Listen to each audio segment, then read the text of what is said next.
The United States government is drowning in $37 trillion of debt. That's a number so massive it defies comprehension.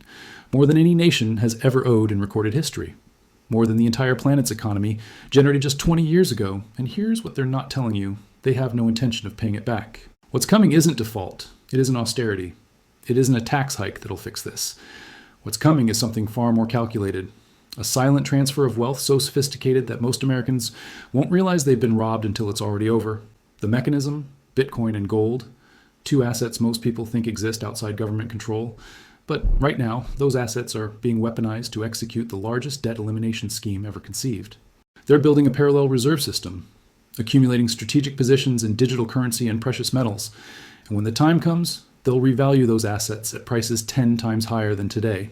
That revaluation will technically balance the books on a debt load that's mathematically impossible to repay. But here's the part that should keep you up at night. When gold and Bitcoin shoot to the moon, the dollar craters. Every cent you've saved loses its buying power.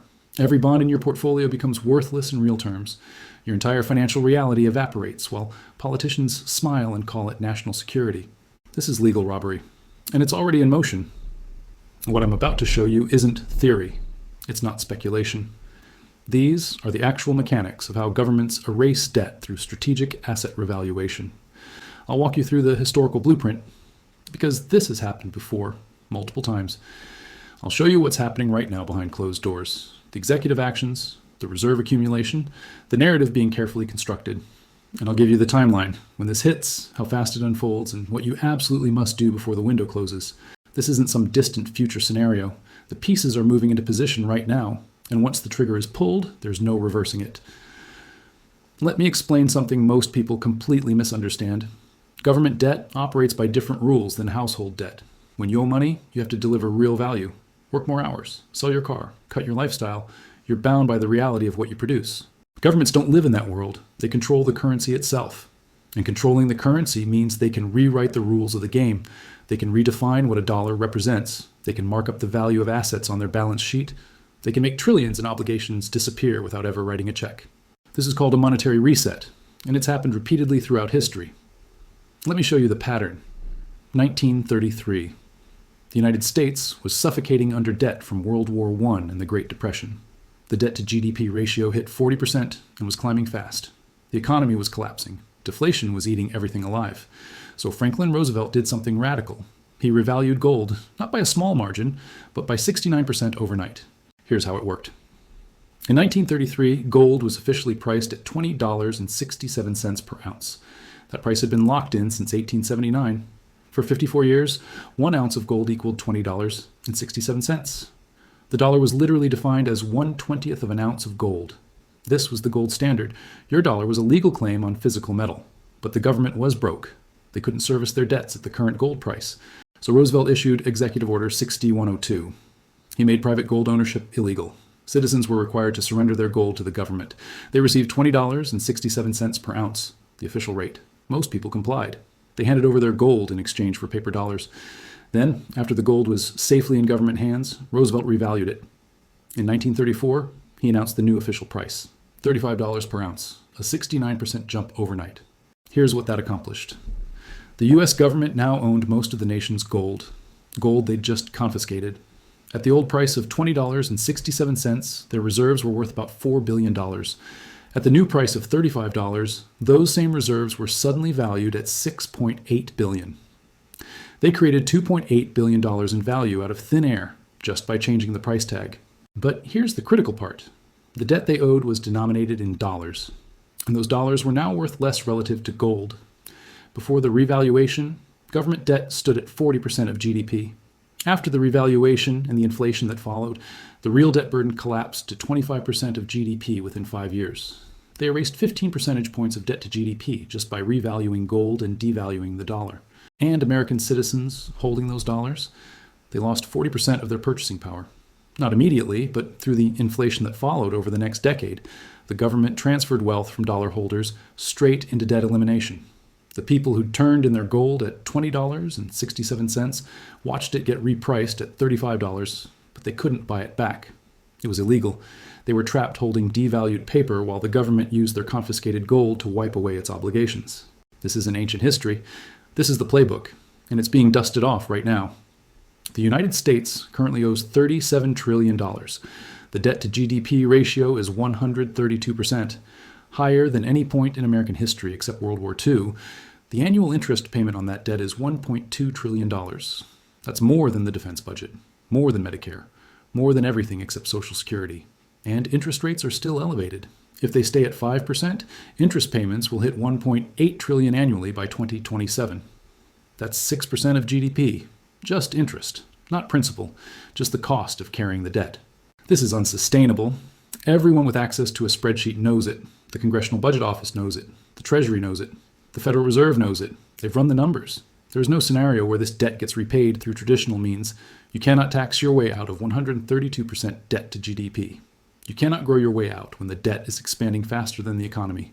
You cannot cut spending enough when interest alone devours 6% of GDP. There is only one option: devaluation. But here's the problem. If they just print money to pay the debt, everyone sees it. Inflation explodes, the dollar crashes, confidence collapses. They need something more sophisticated, something that looks legitimate, something that looks like smart policy, something that doesn't look like theft. Enter Bitcoin and gold. Let me show you what's happening right now. January 23rd, 2025, President Trump signed an executive order establishing a strategic Bitcoin reserve. The order directs the Treasury to acquire and hold Bitcoin as a strategic asset, similar to the Strategic Petroleum Reserve, but for digital currency. The stated purpose? Position America as a leader in digital assets. Ensure the U.S. doesn't fall behind China in crypto adoption. Protect American innovation. That's the public story. Here's the real reason. The U.S. government currently holds approximately 210,000 Bitcoin, seized from criminal enterprises, Silk Road, Bitfinex, various ransomware cases. At current prices, around $100,000 per Bitcoin, that's $21 billion in Bitcoin. Not nothing, but not nearly enough to matter for a $37 trillion debt problem. But the executive order doesn't just tell them to hold existing Bitcoin, it directs them to acquire more. The proposed target in Senator Cynthia Lummis's bill is 1 million Bitcoin over 5 years. At current prices, that would cost $100 billion. But here's what they're actually doing. They're not buying Bitcoin at market prices. That would spike the price and cost too much. They're acquiring it through other channels, seizing it from ongoing criminal investigations, accepting it as payment for fines and penalties from crypto companies, potentially even mining it using government-owned energy infrastructure. And they're doing it quietly, because the goal isn't to acquire Bitcoin at current prices. The goal is to acquire Bitcoin before they revalue it. Let me show you how the revaluation works. Right now, Bitcoin trades around $100,000.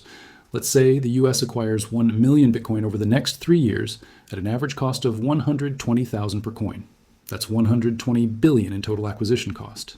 They acquire it quietly. Don't announce it, don't market buy. Just accumulate through seizures, fines, and strategic purchases through intermediaries.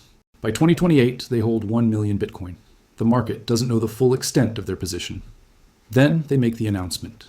The U.S. Strategic Bitcoin Reserve is operational. We hold 1 million Bitcoin, and we're revaluing it, not at current market prices, but at strategic reserve prices. Just like we did with gold in 1934, they announced that for purposes of the U.S. balance sheet, Bitcoin will be valued at $1 million per coin, not the current market price of $100,000. 1 million, a 10 times revaluation overnight. What does this do? Their 1 million Bitcoin, acquired for $120 billion, is now worth $1 trillion on the government balance sheet. They've created $880 billion in value out of thin air just by changing the accounting price. But it's not just accounting. Because once the U.S. government declares Bitcoin is worth $1 million per coin for reserve purposes, the market follows. Why? Because the U.S. government is the largest holder. They set the floor. If the Treasury says Bitcoin is worth $1 million and backs that with the full faith and credit of the United States, the market reprices. Bitcoin doesn't go to 1 million overnight, but it goes to 300,000, then 500,000, then 800,000 over the next year. Close enough to the official revaluation that the government's balance sheet math works. And here's the key. While Bitcoin is climbing to 1 million, what's happening to the dollar? It's collapsing. Because if Bitcoin, a digital asset with no intrinsic value, is suddenly worth $1 million, it means the dollar is worth far less. The revaluation of Bitcoin upward is the devaluation of the dollar downward. They're the same event, just viewed from opposite sides. Now let me show you the gold side. Because Bitcoin alone isn't enough. The US needs a two-pronged strategy. Bitcoin for the future, gold for the past. The US government officially holds 8,133 tons of gold. That's about 261 million ounces. At current prices, around $2,800 per ounce, that's worth $731 billion. Not bad, but nowhere near enough to make a dent in $37 trillion of debt. But here's the thing, that gold is valued on the government's books at $42.22 per ounce, not $2,800, not current market prices, $42.22. That's the official statutory price set in 1973. On the books, the U.S. gold reserve is worth $11 billion, not $731 billion, $11 billion. This is insane. They're holding an asset worth $731 billion and valuing it at $11 billion. Why? Because it gives them room to revalue. Let me show you what happens when they do. The U.S. announces a new gold revaluation, not to market prices, but higher. They declare that for purposes of U.S. strategic reserves and debt backing, gold will be valued at $20,000 per ounce, not the current $2,800. $20,000. Why $20,000? Because that's the number that makes the math work. At $20,000 per ounce, the U.S. gold reserves are worth $5.2 trillion, up from $11 billion on the books. They've just created $5.2 trillion in balance sheet value out of thin air, just by revaluing an asset they already own. Now combine it with Bitcoin. 1 million Bitcoin at 1 million each equals 1 trillion. 261 million ounces of gold at 20,000 per ounce equals 5.2 trillion. Total new balance sheet value from revaluation, $6.2 trillion. That's $6.2 trillion in assets that can technically offset debt. Not pay it off, but offset it on the balance sheet, making the debt to GDP ratio look better, making the balance sheet look stronger, making the government look solvent. But here's the real magic. Once gold is officially revalued to $20,000 per ounce, what happens to the market price? It follows. If the largest gold holder in the world says gold is worth $20,000 and backs that with policy, the market reprices. Gold doesn't hit $20,000 overnight, but it goes to $5,000, then $8,000, then $12,000. Over the next few years, and as gold rises to $20,000 and Bitcoin rises to 1 million, what's happening to the dollar? It's getting destroyed, because if gold, which was $2,800, is now $20,000, the dollar lost 85% of its value relative to gold. If Bitcoin, which was $100,000, is now 1 million, the dollar lost 90% of its value relative to Bitcoin. The average American doesn't think in terms of gold or Bitcoin.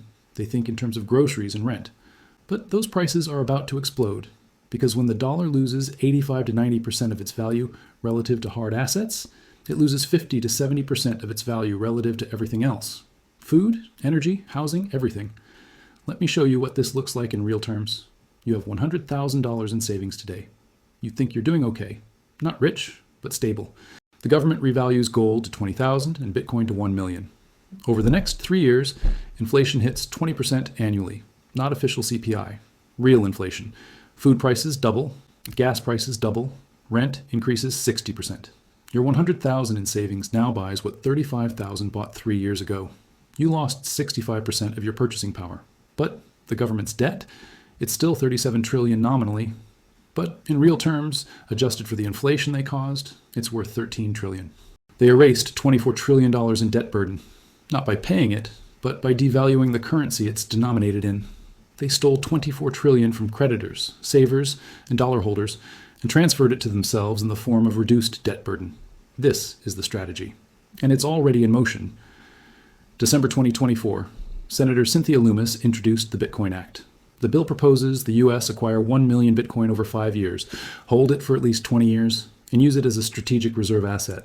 The bill has bipartisan support. Both Republicans and Democrats are signing on. Why? Because both parties know the debt is unpayable. Both parties know devaluation is the only option.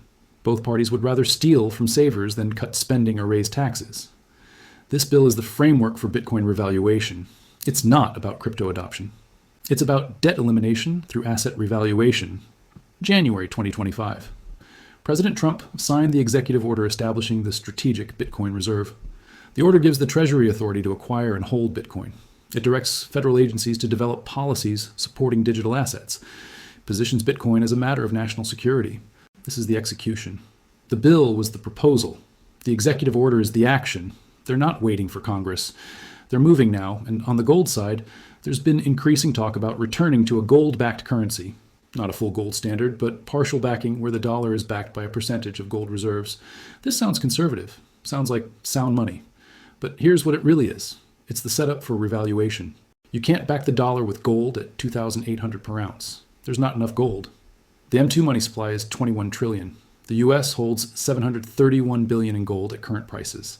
That's 3.5% backing. You can't credibly say the dollar is backed by gold when it's only 3.5% backed. But if you revalue gold to 20,000 per ounce, suddenly you have 5.2 trillion in gold. That's 25% backing of M2. Now you can credibly say the dollar is backed by gold. You can market it as a return to sound money. You can sell it to conservatives who want hard money backing. But what you've really done is revalue gold 7 times and destroyed the dollar's purchasing power by 85%. It's theft marketed as fiscal responsibility. Now let me show you the international dimension, because this isn't just domestic. The US needs other countries to go along with this, and they're setting that up too. The BRICS nations, Brazil, Russia, India, China, South Africa, have been talking about a gold-backed currency for years. They're tired of dollar dominance. They're tired of the US printing money and exporting inflation to them. They want an alternative, and they've been accumulating gold, thousands of tons. China officially holds 2,300 tons. Unofficially, analysts estimate 4,000 to 6,000 tons. Russia holds 2,300 tons officially. India holds 840 tons and is buying more. These nations are preparing for a monetary reset. They're accumulating the hard assets that will matter when fiat currencies collapse. And here's the key. When the US revalues gold at 20,000 per ounce, it's not just a US policy. It becomes a global repricing, because gold is a global market. If the US says gold is 20,000, and China says gold is 18,000, and Russia says gold is 22,000, the global price settles somewhere in that range. Everyone's gold reserves get revalued. Everyone's debt gets devalued.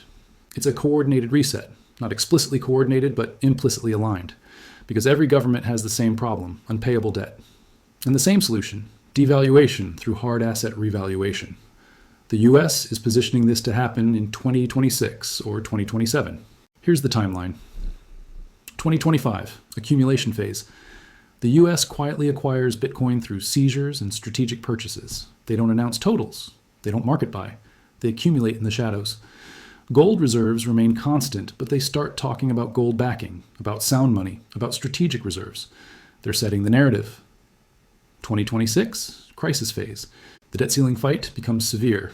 The US government faces potential default or shutdown. The bond market starts showing stress. Yields spike. Confidence wavers. The crisis creates the justification for extraordinary measures.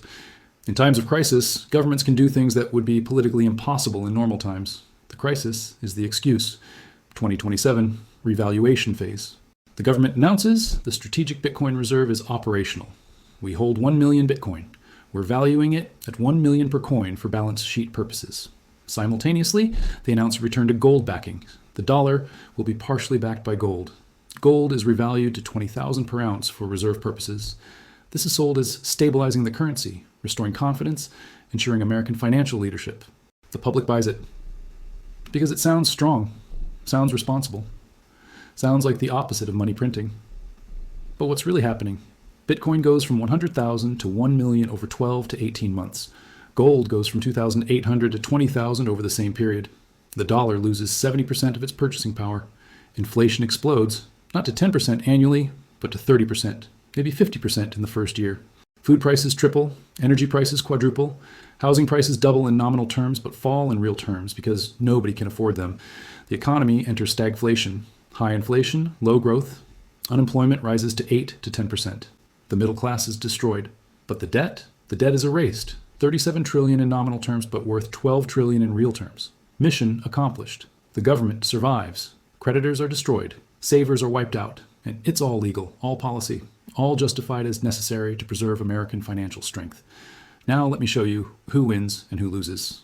The winners, the US government. They erase 25 trillion in real debt burden without defaulting. Politicians avoid the political pain of spending cuts or tax increases. The Federal Reserve maintains control of the monetary system.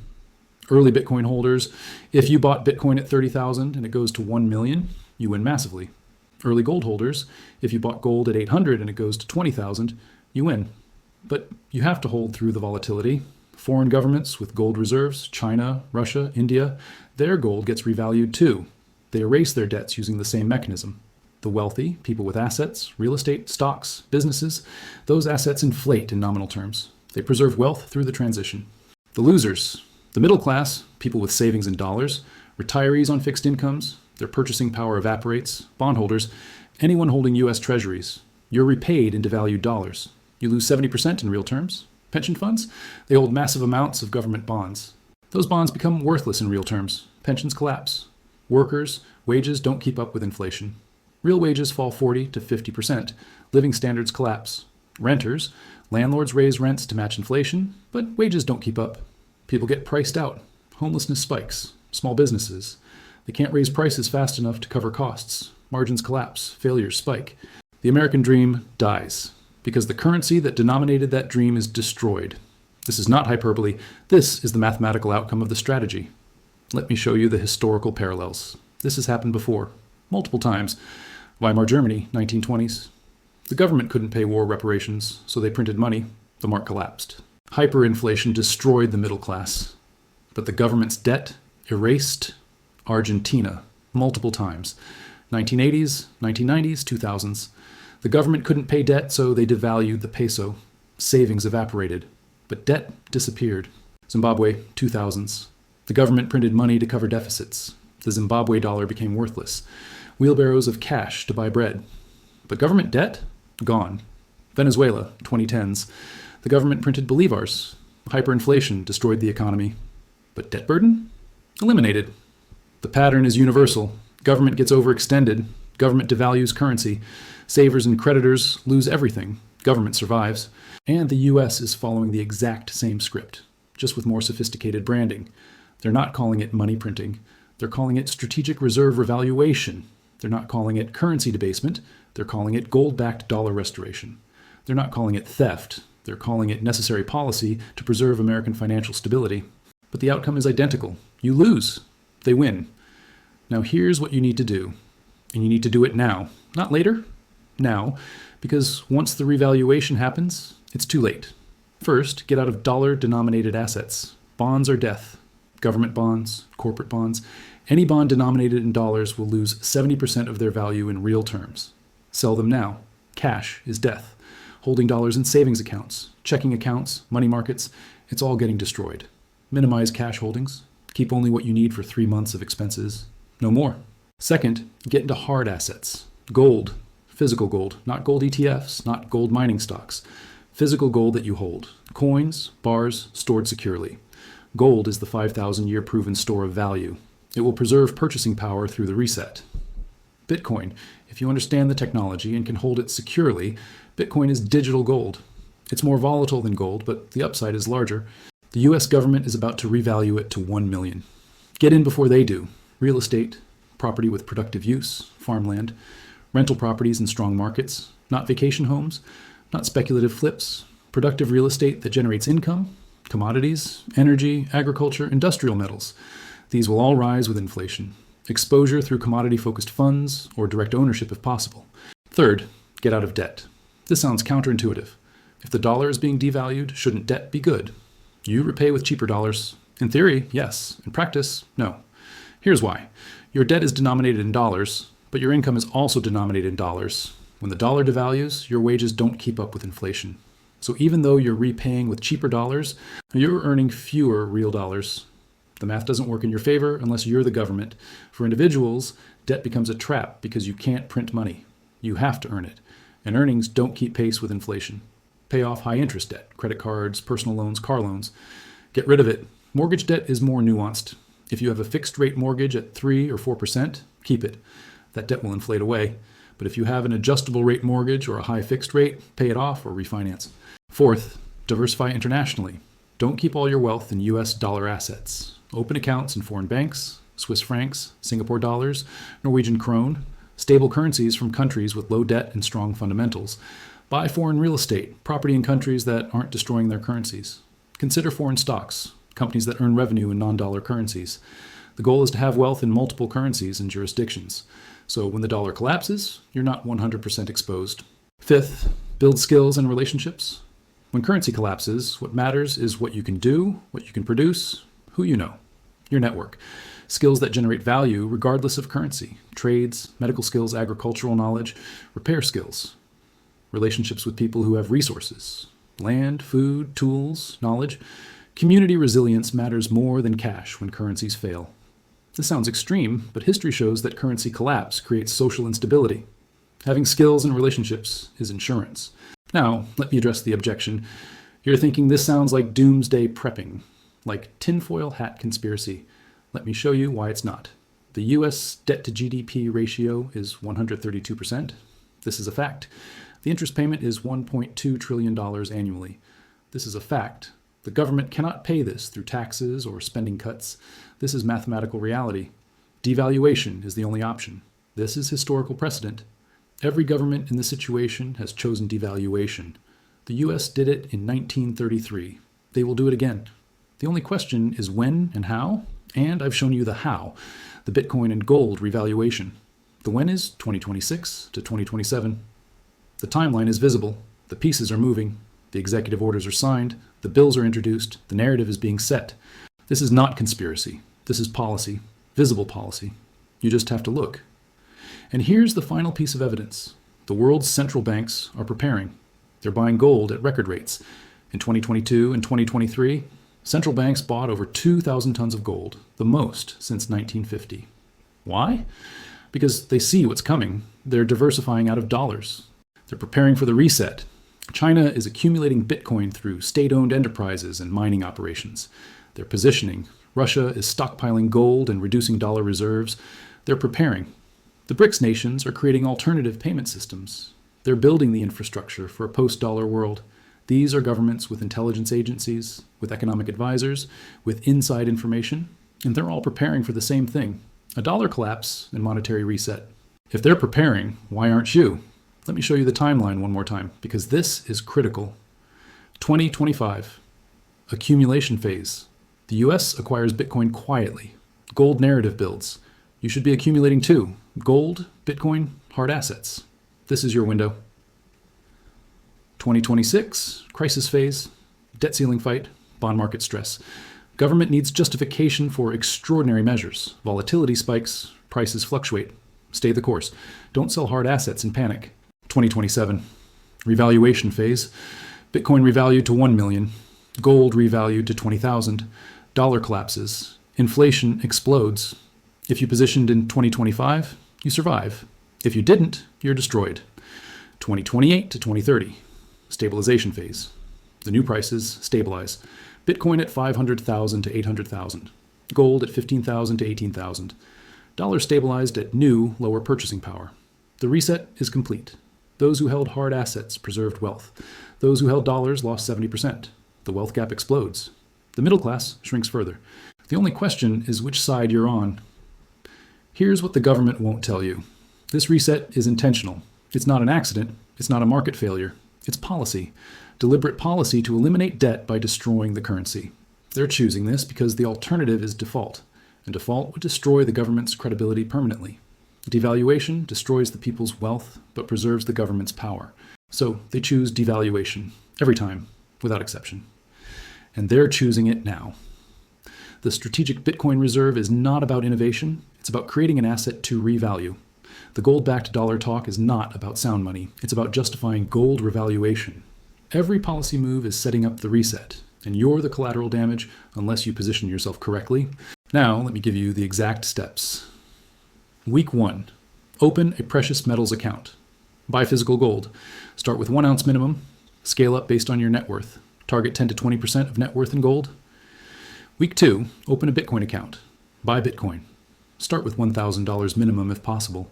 Scale based on risk tolerance. Target 5 to 15% of net worth in Bitcoin. Week 3. Evaluate your bonds. Sell all long-term government bonds.